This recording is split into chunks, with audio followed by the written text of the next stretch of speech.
The whistle of the early morning train faded into the mist as Aaron stood on the platform, hunched into his coat against the chill. Dawn was still a pale promise on the horizon, and the lamps overhead cast long, wavering shadows across the cracked wooden boards. He shifted his weight from one foot to the other, scanning the empty benches and the lone coffee stall that hadn't yet opened. Somewhere inside him, a restless knot of questions tightened. Questions he'd carried since waking before sunrise, questions without answers. He checked his watch.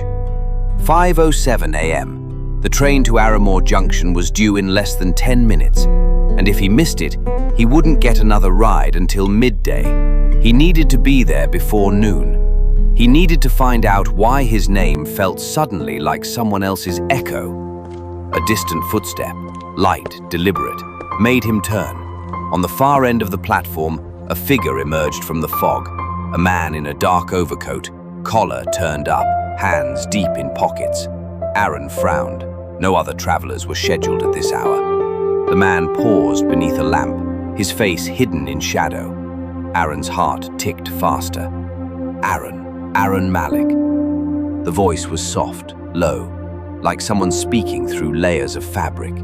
It carried across the platform but seemed to originate from all around him at once. Aaron froze. He'd never heard that stranger's voice before, but the inflection was oddly familiar. His own name, spoken as if by someone who'd known him long ago. He took a half step forward. "Who?" he started, but the word died on his lips.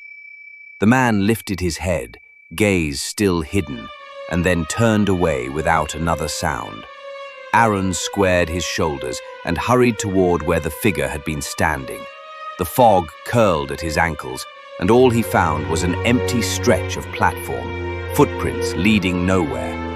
No sign of a dropped glove, a hastily discarded letter, nothing but the lingering dampness of breath in the air.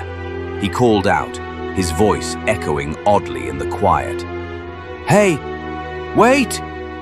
Only his words answered him, vanishing into the fog. The platform was empty again, and the distant hum of approaching wheels was his only reply.